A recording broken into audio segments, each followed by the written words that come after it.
On today's edition of the Locked On Eagles podcast, we preview Eagles-Packers. The first round of the playoffs is here. These two teams have played already this season. What do the Eagles need to do better from that game, but also keep from that first win? All that and more coming your way on this Tuesday edition of Locked On Eagles.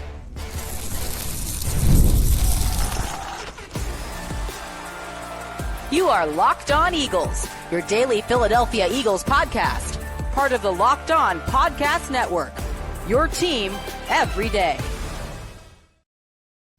Thanks so much for making Locked On Eagles your first listen each and every day. I'm Louie DiBiase alongside my co-host Gino Cammilleri. It is playoff week, and we are brought to you by FanDuel. New customers can place a $5 bet. You'll get started with $200 in bonus bets if you win or lose your first $5 bet. Just visit FanDuel.com to get started. The Eagles will host the Green Bay Packers in the first round Sunday at 4:30, a rematch of that Week 1 game in Brazil where the Eagles did get on the board at 1-0, 34-29 was the final score. And Gino, in this game, the Eagles will be favored just like that Week 1 matchup. But these teams are very different from September, right? And although I think for the better, at least from Philadelphia's perspective, I do think there's some things. I went back and watched that game this morning. There are a lot of things actually from that game I do think can translate well into Sunday's matchup that they should keep. Like, there's obviously things, especially on defense, they need to improve upon or they should be doing different, which they have been all year since, from that game that can't happen again. But on offense, there's actually some things that I really liked from Kellen Moore's game plan that I want to see again on Sunday. From an offensive perspective, things are just about the same. You know, the playmakers that are going to be out there. It's on defense, like you had said. And there's one player that we'll get to when we get in the defensive discussion that I think changes the entire outlook of this entire matchup. But on offense, Lou, I think the game plan is simple. You go through Saquon Barkley just like you did in Week 1. And you said on Twitter, I would like to see it go through Devonta and A.J. Brown, which I think there are going to be opportunities. But this Packers team is coming off of a loss to Chicago, the first time that Chicago's beaten them in Lambeau in essentially our lifetimes. How deflated is that team as opposed to this Philadelphia Eagles team, where the Eagles last year, I think they were probably feeling very similar to Green Bay and how they are feeling right now. Injuries. They don't have all their guys. Christian Watson is out for the season. That's tough. Jordan Love was banged up in that game. But one thing that will make teams quit, and I think we have seen teams quit because of one individual, it's when Saquon Barkley he hits one of those runs in the third quarter, or it could come in the fourth quarter, but it's after he goes for 2, and then he goes for 4, and maybe he stopped at the line of scrimmage. But dominating the trenches against Green Bay, in my opinion, is how you win this game, because if you can dictate the run, that's going to open up that explosive pass element down the field where you're already without Jair Alexander. Those man-on-man matchups are going to come. Yeah, and that's why I talked about on Twitter the other day the need to get A.J. Brown and Devonta Smith the ball early on, kind of like that game script initially in the first quarter of the Pittsburgh Steelers game. And I'm not saying go away from Saquon. Like you said, he should be the guy, the Batman of this offense on Sunday, if you will. But with no Jair Alexander, and A.J. Brown and Devonta Smith had a lot of success against Green Bay Week 1 when Alexander played. They combined for 12 receptions in that matchup, 203 receiving yards, and a touchdown total. I just think that they have an ideal matchup against that Green Bay secondary, which of course forces turnovers. Xavier McKinney led the league this year in picks with 8.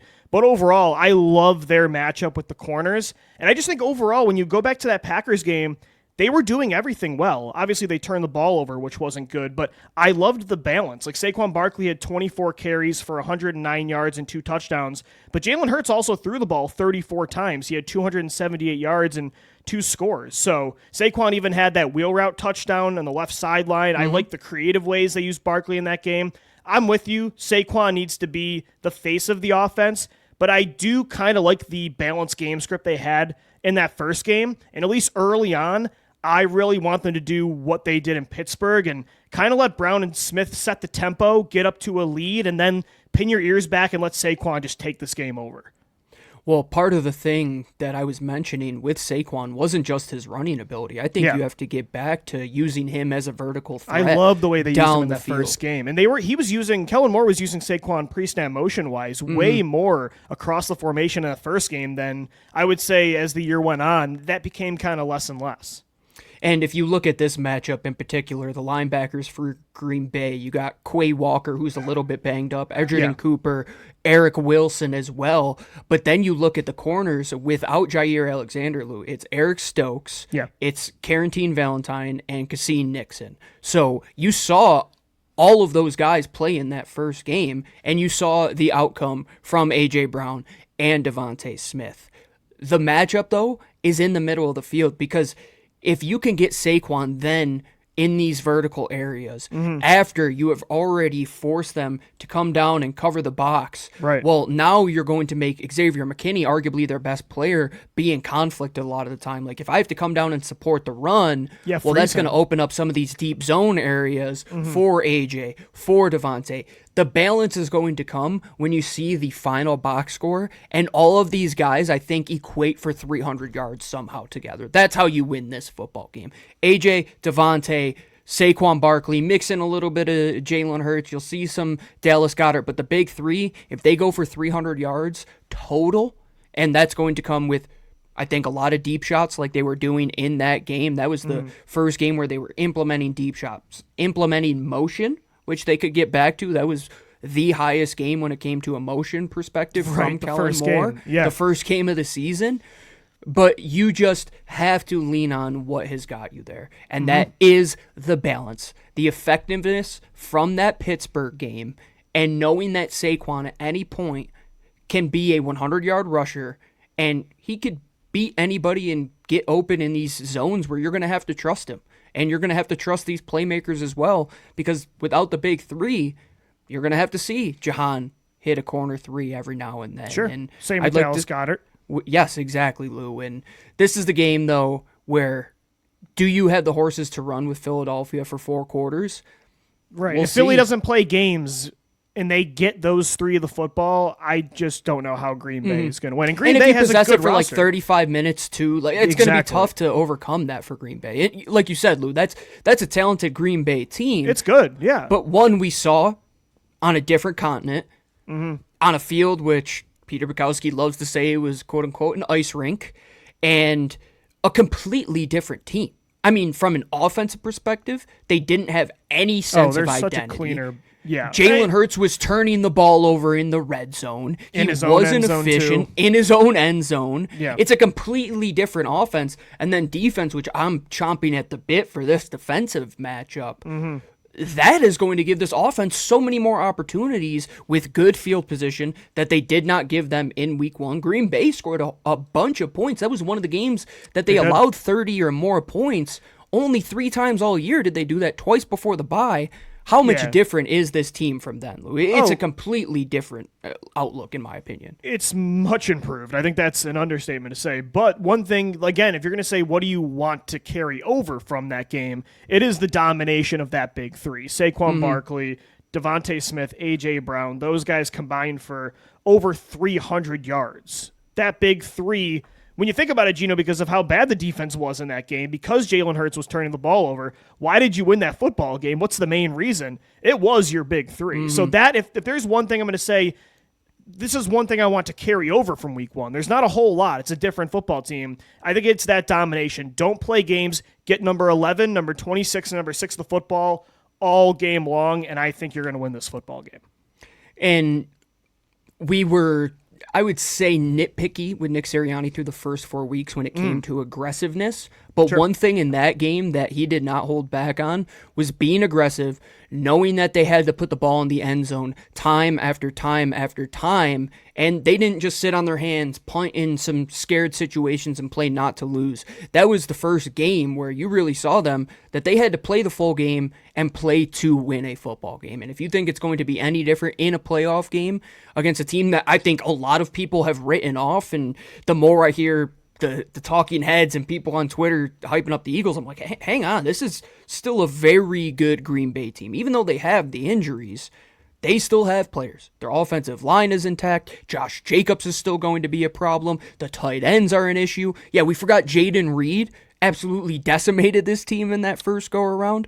Yeah.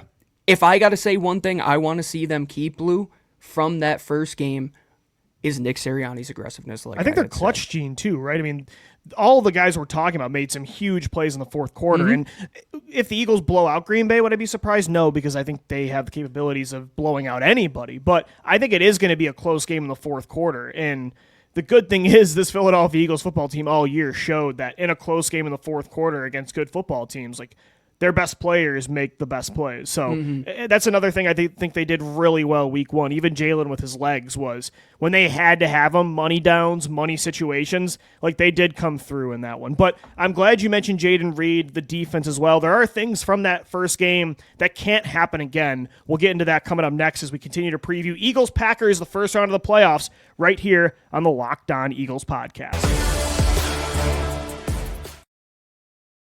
This episode of LOE is brought to you by our friends over at Prize Picks, and you're an Eagles fan, so you know it's playoff time, and if you're like me, you want to make the most of the final weeks of football action, so that's where Prize Picks comes in. If you love football and want a chance to win real money while watching the games, Prize Picks is the place for you. It's the best way to turn your sports opinions into cash with daily fantasy player projections. With Prize Picks, you simply pick more or less on player stats like total passing yards for Jalen Hurts or rushing touchdowns for Saquon Barkley, and for a shot to win up to 1,000 times your money.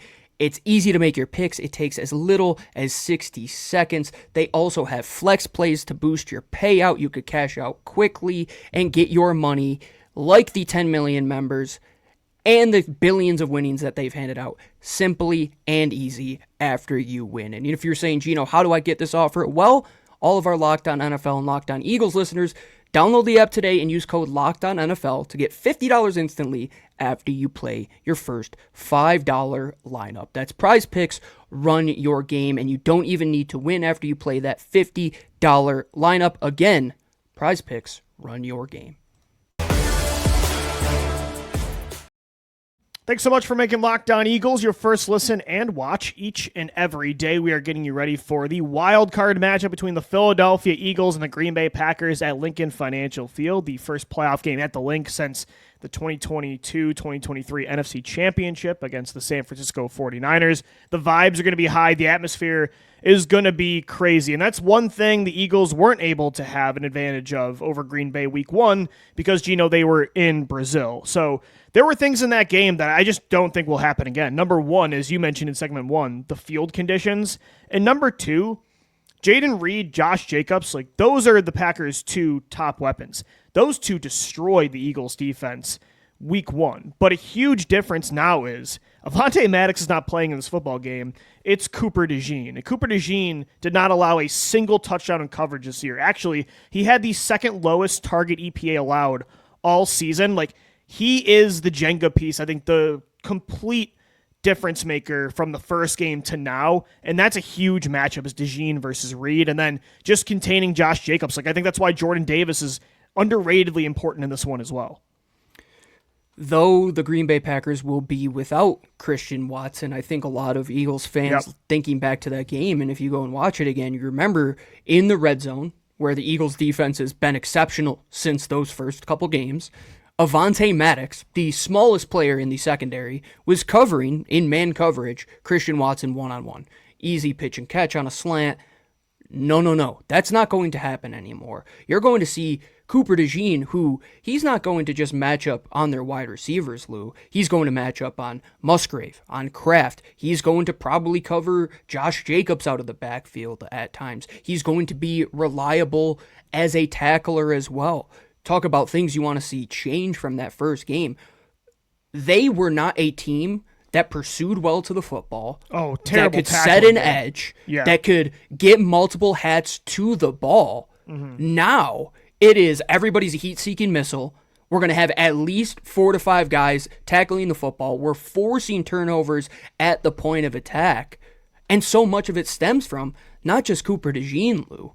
Quinyon Mitchell is going to be in favorable matchups all day long. You talk about Darius Slay being in favorable matchups all day long. Outside of Jaden Reed, who, yeah, he's quick, he's athletic, he can get in and out of his breaks. I still like the matchups there, but you look at Romeo Dobbs. That's a bigger body type of player. You look at the 2 tight ends. They're going to be able to do a lot of things. Dontavian Wicks is a bigger receiver too. Wicks as well. There you go. Yeah. All of those guys outside of Bo Melton, outside of Jaden Reed, who we talked about. Yeah. Those are guys that you're looking at and saying, I like our matchup here. And even better, even though Avonte Maddox probably was the better matchup, if you're looking just, hey, height, weight, speed, this is the tail of the tape. Yeah, a smaller guy in the slot would probably make the better matchup. Cooper DeJean can match up against anybody right now. I was going to say, DeJean this year has proven he can play against the shiftiest receivers in football. I mean, I'm not concerned about that at all. And it really is crazy how much of a difference DeJean getting put in the slot did change things, right? I mean, even in that first game, I don't think Quinyon Mitchell had a great debut. Darius Slay held his own in that football game. It was really just Jaden Reed shredding Avonte Maddox in the slot. So that's one thing that's different from week 1 that I think is for the better, for sure. And like you said, it's just not nearly the same defense when it comes to physicality, when it comes to run defense. Like Josh Jacobs is a great running back. The Packers had the 4th overall rushing offense this year. The Eagles were one of only 3 teams ahead of them, and so he's going to get his. He's a great player. Everyone knows I never used to shut up about the guy during the 2019 draft process, but this Eagles defensive line and the linebackers, like it's night and day. So that's going to be, it's a strength on strength battle, but I feel a lot better about it now than I did months ago. I would say so, man. You've seen the physicality, you've seen the athleticism of these guys, and the one thing that we haven't talked about when it comes to assignment is how much smarter and more instinctual all of these guys. Chauncey Gardner-Johnson played his worst game as an Eagle in that game. That was a brutal game. And now he's one of the hottest players in the league, at least from a defensive perspective. I mean, the last month has been incredible by CGJ. Yeah, if you were to look at his 2 seasons in Philly and look at the tape, those first 4 games this year was the worst stretch of Chauncey's career, and he has turned it around. Reed Blankenship, he has been exceptional since that game where he really got things started. You go back and look at that moment when they're creating turnovers, and it starts with him. Reed was the first guy to get it going, and you look at the defensive line, and you look at the linebackers, the way they're pursuing to the ball. It's so much better, so much more sound, so much more instinctual. Everybody is playing assignment, fundamentally good football right now, something they did not get in that first week of the season.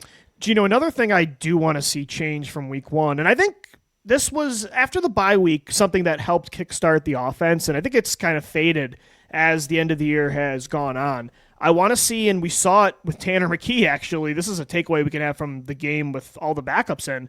More under center play action looks. Like I loved some of the counter play action rollouts too that got Tanner McKee rolling to the left side. He's throwing across his body, and there was some misdirection there that got the Giants defense head kind of spinning. I think that really helped kickstart Jalen Hurts in the passing attack to become more efficient. You look at that first game, the shootout against after the Browns and Giants games, which were kind of iffy still from an offensive perspective, but you look at that Bengals game, the shootout with Joe Burrow, and then from, I would say, like middle October till the end of November, their under center play action game really did work well. You didn't see that a lot against Green Bay. There was a lot of motion, which I want to see again, but I do want to see Jalen under center at times and like get him on the move because Hurts improved dramatically this year as a passer on the run. And that's why I go back to what I was saying in the first part of this show on what I want to see carry over.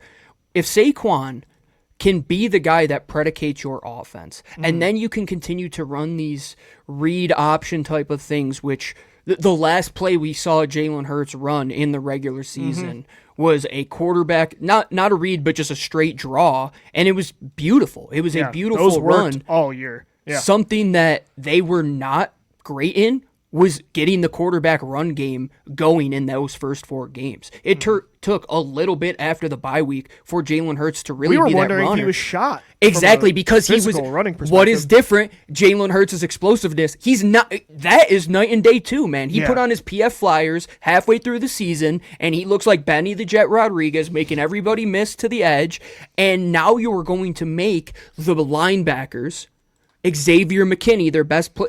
The way you win this game is to get Xavier McKinney's eyes in a bunch of different places. Because if you can take him he can off just of it, sit there and pick on the get football. 7 interceptions, do what Chauncey Gardner-Johnson could do for the Eagles, but for the Packers. And that's why once you get those guys going, then you could predicate things in the pass game, and we can get more one-high looks. And Green Bay, who's a very zone-heavy defense, I think running the ball, when you see these light boxes and a team who plays a lot of dime, one thing that they haven't changed, I mean, since Carson Wentz was here, was that you could run the ball against Green Bay. And this is what you're going to have to do to possess it in a cold environment, calling for a little bit of snow there in Philly. I know Green Bay isn't anything shy. They're no strangers to that kind of weather. But it's going to be one where ball security, possessions are probably going to be key. I don't think this is one where you get as many possessions as you did in week 1. So any way to steal a turnover, to not give a turnover,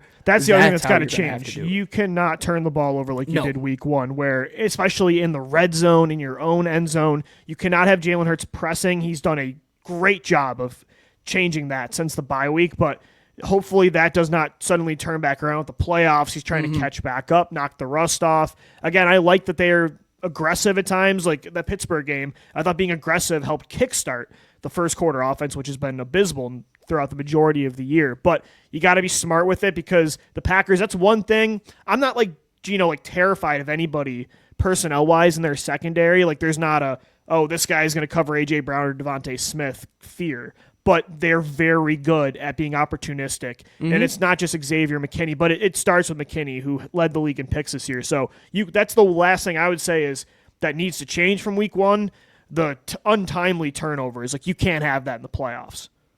And one of those things that changes that is the timing, is just the continuity with the receivers. That was the first time that they had played together. That literally was their preseason, as a lot of guys were calling for it.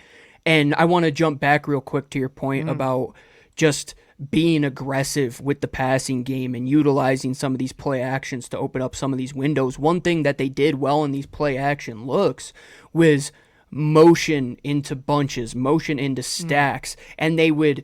It's basically like you're playing a game of follow the leader, and one wide receiver is going to go, and then he's going to break off one direction, and then you just see Devonta Smith, boom, he comes right open because he pops right into the open window. And they did that a lot with Tanner McKee last week. Why can't we implement that with Jalen Hurts? Like, I don't know why Kellen Moore got away from that. And then you can get Dallas Goedert the ball more. I thought Goddard looked great in those play action passes against the Giants. 5 catches for 55 yards, averaging 13.8 yards a pop in week 18. So Goddard knocked the rust off. Overall, I still feel the Packers are a good football team, but I'm pretty confident in the Eagles at home on Sunday. How good is this Green Bay team, especially compared to like past first playoff opponents the Eagles have had in this 2017 to 2024 window? We'll get into that as we wrap up this Tuesday edition of the Locked On Eagles podcast. Locked On Eagles is sponsored today by Game Time. Look, I love going to live events. Of course, the playoffs for the Philadelphia Eagles, but not just that. Concerts, theater, big stand-up comedian guy. One of my favorite memories was attending the Eagles NFC Championship back in 2022 against the San Francisco 49ers. The energy, the excitement, unforgettable. Game Time got me there. Now Game Time has made it even easier to get tickets for your favorite events with their new feature. It's called Game Time Picks. This feature filters out the fluff to show you only incredible deals on great seats, so you don't have to waste time searching through thousands of tickets. Recently, I was looking for tickets for an Eagles playoff game, potentially using the Game Time app. With the Game Time Picks, I found amazing deals and could even see the view of my seat before buying. The super deal was particularly impressive, offering great seats at unbeatable prices. Take the guesswork out of buying tickets with Game Time. Download the Game Time app, create an account, use our code in all capital letters, Locked On NFL, for $20 off your first purchase. Terms apply. Again, create an account, redeem the code Locked On NFL, make the playoff tickets, which are expensive, just a little more stomachable, $20 off. Download Game Time today. What time is it? It's game time. All right, Eagles-Packers this Sunday at 4:30. The playoff run officially begins. And, Gino, again, the Packers, there's nothing to me about them that I fear, right? I'm not scared of this Packers team. Jordan Love can get hot, and I think when he is hot, can be one of the best quarterbacks in football, but he is very sporadic. It's a good but not great roster. I would say I don't know. I was actually bored the other day and ranked my all the Eagles' first playoff opponents in the first round or second from 2017 and on. I had the 2021 Buccaneers ahead of them, the 2017 Falcons, which were coming off a Super Bowl appearance, and then I actually I have them right next to the 2019 Seahawks, right? Like a hot and cold quarterback with Russell Wilson at the time, a good, not great roster that can beat you, but if the Eagles are at full health and not shooting themselves in the foot, they should win this football game. Like, I think that's kind of a fair comparison for who this Green Bay team is. I think the discussion doesn't really stem around fear, and I talked about this last week, that this Eagles team at their best shouldn't ever fear anybody. But what do you have to respect about this Packers team? Sure, better way to put it, yeah. Are there more things that Green Bay has to respect about the Eagles than you would say the Eagles have to respect about Green Bay? And I would say from a matchup standpoint, for certain. Yeah. For what they do from on paper, from a roster perspective, yes, you have to respect them. But this Eagles team, man, when they are cooking, unlike that game in 2017 against the Falcons, right? They weren't a very good football team. That 2019 game against Josh Seattle, McCown with no hamstring. we know what happened there. This Packers team, in my opinion, is probably up at the top. Because, Lou? Sure. Yeah, Matt Ryan was very good, but they were on the downturn of that run. And you look at Russell Wilson, that was the end of his years in Seattle. This Green Bay quarterback in Jordan Love is somebody who you're going to see now in the playoffs, who you could potentially see next year in the playoffs, who you could potentially see a couple of years from now in the playoffs. And you have to respect the quarterback play of Jordan Love, and that's the reason that you have to respect them and maybe be fearful of that factor, because he is a dual-threat quarterback that has come back to bite the Eagles in some games this season, and if you're not sound tackling him, it can absolutely bite you. And Jaden Reed, look at the teams that they played in the past, Lou. I don't think any of those offenses had the firepower that Green Bay did. Like, I don't think that Seattle team did. Even Green Bay having that still is like, they're not going to win any matchup for 4 quarters. It really is. If the Packers win this, it's because, like you said, Jordan Love, you got the version of Jordan Love last year that we saw beat the Dallas Cowboys in the first round. And in the first round? Yeah, second round, they nearly got to the NFC Championship. They almost beat the 49ers on the road. So you definitely respect this team and this quarterback. It's why I also preferred Washington a little bit. Like, yeah, Jaden Daniels has been better than Jordan Love this year, but he's a rookie that I thought they could take advantage a little bit more than Love.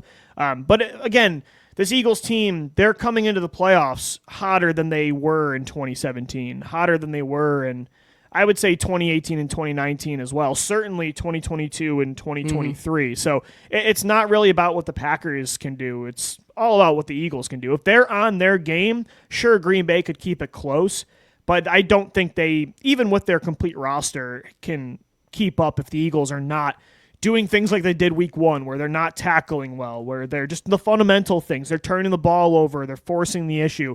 If they can just, again, get out of their own way, even with this not being an ideal first matchup, I still feel pretty good. I think some people are almost like scared to be confident about this game a little bit. That's what happens when you're an Eagles fan. I know, but it's like this team is so good. Like, we should be okay saying, yeah, they should win this game. Like, I don't know. There's not a lot of assertiveness, I feel like, on like Eagles Twitter right now, and I just think that's kind of interesting. The guys in the building know that they don't fear anybody, is really the way that they're looking at it. And they know what the mission is, and you saw what Jeffrey Lurie said when he accepted that game ball from Howie Roseman after Week 18 when they get his 300th win as the owner. They know that they have higher aspirations, and it really is going to come from beating quarterbacks that are young, that are going to stick around, with good coaches in Matt LaFleur, who's been here before. Yeah. This team is the youngest team in football. They're not going to be anywhere. They were a couple plays away from the NFC Championship game last year. But to not be confident after what you saw the Eagles do this season, I think that might be the Philadelphia mindset at the end of the day. Like, even when it's good, we got the Liberty Bell that has a crack in it, right? Like, even when it's beautiful, there's still a little grit to it. But you got to be confident, because just like we applaud those other guys, Nick Sirianni, one of the winningest coaches in his first 4 years in the NFL. Only history. Coach to win 14 games twice for the Eagles. They've only done it twice, and Nick Sirianni has done it twice. Vic Fangio has dialed this defense in. Kellen Moore, all of a sudden, 2 head coaching gigs he's got. Yep, out the there Saints getting and the Jaguars for. have requested to interview Kellen How can you Moore, not feel good about this team? Like, I feel good. You and I feeling good might be the worst thing. I They just might think go people- into this game and Yeah, there stink. needs to be more hype on. Right now, it's all about, oh man, like, and I agree, as we just said, like, Jordan Love is good. I really like the Packers roster. I think they have a really good, one of the best play callers in football. But there's too much about like what Green Bay can do to hurt you, and it's like, have we not watched the Eagles just go on a 13-game bender where they're just having their way, like, on both sides of the ball against anybody? So I think there does need to be a little bit more. Like, no, like the Green Bay Packers, it almost sounds like the Eagles are the underdog, but you're probably right. It might just be a Philadelphia thing, and I'm feeling good about the matchup. Christian Watson, again, you hate an injury. That was one of my guys in the draft, but he's out for the year. Jordan Love's banged up. They've lost the last 2 games, limping into the postseason. Like, the vibes should be a lot higher in Philly than Green Bay. So, And I love what you said there, that it's like, why should we really like be ultimately scared of this Green Bay team, where it's like, oh, whoa, watch out for this. I felt that way in 2018 against Chicago. Sure. And you're saying, as good as our offense was, their defense was historically yeah, they were good. the number 1 defense in football. I felt that way in 2017 in the NFC title. I'm like, Nick Foles did not do well against the Falcons. They're going to have to score against the number 1 defense. Like, there have been games in the playoffs where you're justified in feeling doubtful about this team. Like 2021, I said there's no way, and we know it's true, that Jalen Hurts is beating Tom Brady in a shootout in this game. There's been a lot of those instances where it's justified. In this one, I don't know, man. I don't feel like it's justified at all. Maybe I always forget about 2021 because it's like it was playing with house money. We were just happy to be there. That was the team that, looking back, I mean, you're probably waiting till the end of the show saying, these idiots are not even talking about that Tampa Bay team. No, of course, that team would go of on course, to they're the win reigning a Super Bowl Like, champs. So, win a Super Bowl, rather. I'm excited about this matchup. I think it's going to be a good one. We've got 3 more shows to dive into it. Gino and I will be back tomorrow. We've got crossover Thursday with Peter Bukowski of Locked On Packers. Friday, we got a show for you as well, getting you ready for the Eagles-Packers playoff matchup on Sunday. Until then, though, we're going to sign off. Thanks as always for making Locked On Eagles your first listen and watch each and every day. For Gino Cammilleri, I'm Louie DiBiase signing off. Thanks as always for downloading, watching, and listening, and let's go Birds. Fly, Eagles, fly.